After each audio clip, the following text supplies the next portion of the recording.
안녕하세요. 단순하게 살고 싶은 마스입니다. 오늘은 저의 이 단순한 소비 패턴에 대한 이야기를 좀 해볼까 합니다. 저는 이 솔로일 때부터 이 소비를 그렇게 많이 하는 편은 아니었어요. 그런데 이게 직장을 좀 다니고 결혼 생활을 하면서 수입이 좀 늘어나다 보니까 이 신혼 때는 필요 없는 물건들도 좀 사면서 좀 기분 전환을 했던 것 같고요.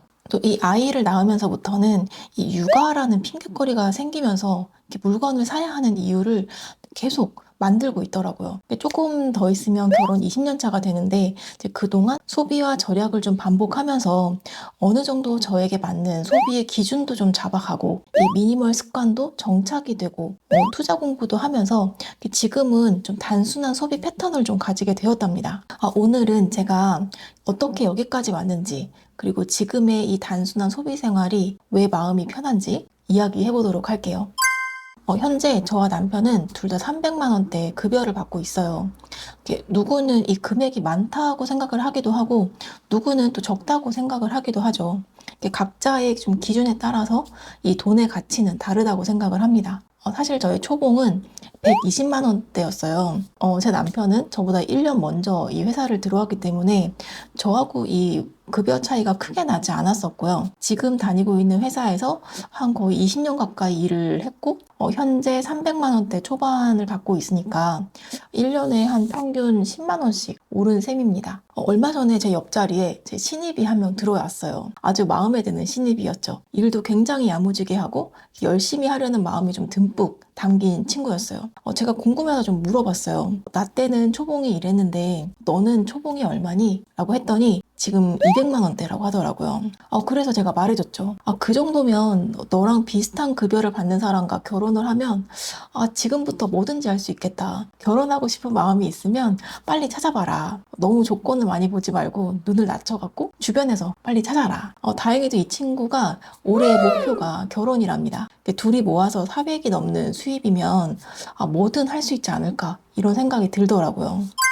신혼 때는 저도 가계부를 정말 열심히 썼어요. 가계부를 써야 좀 절약을 할 수 있지 않을까? 그렇게 생각을 했거든요. 공책을 좀 마련해서 영수증도 붙이고 한 달에 얼마나 썼는지 계산도 하고 정말 열심히 썼거든요. 그런데 한 몇 년 하다 보니까 조금 더 쉽게 하는 방법이 없을까 싶더라고요. 그래서 가계부 앱도 써보고 엑셀로도 만들어서 이용해봤어요. 근데 결국은 이게 저의 성격하고 좀 안 맞더라고요. 저도 약간 제2 성향이긴 한데 이 돈 쓰는 거에 대한 기록을 너무 촘촘하게 하는 게 저한테는 약간 부담스러운 일이 돼버렸어요.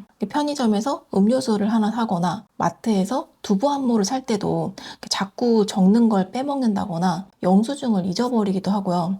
매일 빠짐없이 이 기록을 해야 되는 이 기록 자체가 좀 부담이 됐었어요. 그러다 보면 좀 스트레스를 자꾸 받고 결국에는 중도 포기하는 일이 많아지더라고요. 그래도 절약은 또 해야 되니까 방법을 계속 바꾸면서 현실화를 시켰죠. 제일 먼저 한 건 신용카드를 없애는 거였어요. 남편하고 저하고 둘 다 체크카드만 사용하기로 했죠. 사실 이 신용카드를 없애는 것도 남편이 많이 불편해했기 때문에 지금처럼 정착이 되기까지는 굉장히 좀 오랜 시간이 걸렸답니다. 뭐든지 요이 땅 하고 제 마음대로 이렇게 바로바로 변하는 건 아니더라고요. 이제 그렇게 체크카드 생활을 하면서 어느새 가계부를 쓰지 않게 됐고요. 가계부를 따로 쓰지 않아도 소비가 통제되는 이게 바로 지금의 저의 소비 패턴이랍니다. 제 방법은 정말 간단해요. 첫째, 지출 통장에 한 달 생활비를 넣어두는 거예요. 예를 들어 100만 원이면 100만 원을 생활비 계좌에 넣어둡니다. 저는 남편 거 하나, 제 거 하나 생활비를 이 두 계좌로 나눠서 지출을 하고 있어요. 두 번째는 무조건 체크카드로만 생활을 합니다. 신용카드는 다음 달에 빠져나가니까 얼마를 쓰는지 실감이 잘 안 나더라고요. 체크카드는 통장에서 바로바로 빠지잖아요. 그러니까 지출에 대한 현실감이 확 살더라고요. 셋째는 뭘 살 때마다 따로 기록하지 않아요. 매월 그 생활비 내에서만 사용하면 되니까 남은 잔액으로 판단하면서 생활비를 사용합니다. 은행 앱으로 잔액을 확인하면 되니까 정말 편해요. 예를 들어 한 달에 100만 원이면 일주일에 25만 원 안에서 사용하면 되거든요. 은행 앱을 보면서 이번 주는 너무 많이 썼네? 다음 주는 좀 더 아껴야겠다. 아니 혹은 이번 달은 좀 여유가 있네? 아이들 간식을 좀 더 사줄까? 이런 식으로 자연스럽게 조절이 되는 거죠. 넷째는 남거나 부족하면 예비비 통장을 사용합니다. 생활비를 다 썼는데도 월말에 돈이 남아 있다면 이 돈을 예비비 통장으로 옮겨 놓고요. 반대로 살짝 부족하면 예비비 통장에서 가져와서 사용합니다. 저는 보통 회사에서 복지 포인트 주는 게 있어서 남편과 제 복지 포인트를 적절하게 나눠서 사용하고 있어요. 지금 몇 년째 사용 중인데 별 불편이 없더라고요. 지금 11월인데요. 현재 남편과 저의 복지 포인트는 다 소진이 되었습니다. 남은 2달은 저희 생활비 안에서 잘 사용을 해야 될 것 같아요. 이렇게 생활하니까 월 생활비가 고정으로 책정이 돼서 생활비를 제외한 나머지 금액은 저축이나 투자금으로도 잘 활용할 수가 있어요. 급여가 들어오면 자동이체로 쫙 나눠지거든요. 생활비 통장, 투자 통장, 그리고 용돈 통장, 예비비 통장 이렇게 나눠지고 나면 생활비 통장에 있는 돈으로만 한 달을 살면 되는 거예요. 가계부 쓰는 부담도 사라지니까 오히려 더 오래 지속할 수가 있더라고요. 최근엔 이 민생지원금이 나왔잖아요. 따로 자동이체되던 생활비를 줄이면서 생활하지 않았고요. 민생지원금을 먼저 쓰고 생활비가 남으면 예비비 통장으로 옮겨서 사용을 했답니다. 그리고 이런 소비 시스템을 잘 정착할 수 있었던 제 나름의 소비 철학이 있답니다. 첫 번째는 루틴이 일정해요. 매일 비슷한 생활이 일어나고 비슷한 식사를 하고 비슷한 방식으로 하루를 보냅니다. 딱히 특별한 이벤트를 만들지 않아요. 이렇게 하면 예상치 못한 지출이 거의 생기지가 않습니다. 오늘은 뭐 먹지? 뭘 입지? 이런 고민 자체가 확 줄어들거든요. 두 번째는 물건을 잘 사지 않아요. 물건을 살 때는 정말 오래 고민합니다. 충동 구매는 거의 하지 않고요. 이게 정말 필요한가? 1년 뒤에도 이걸 쓰고 있을까? 비슷한 걸 이미 가지고 있지 않나? 이런 질문을 스스로에게 던지다 보면 결국 사지 않게 되는 경우가 대부분이더라고요. 세 번째는 과소비를 하지 않습니다. 저는 비싼 가방이나 옷에는 관심이 별로 없어요. 오래 사용할 수 있고 실용적인 물건에 소비하는 걸 좋아합니다. 특히 최근에 물건 대신 자산을 사는 것에 더 관심이 많아졌어요. 명품 가방 하나 살 돈이면 저는 배당주를 사는 걸 더 즐기는 편입니다. 물론 항상 이게 완벽하게 지켜지는 건 아니에요.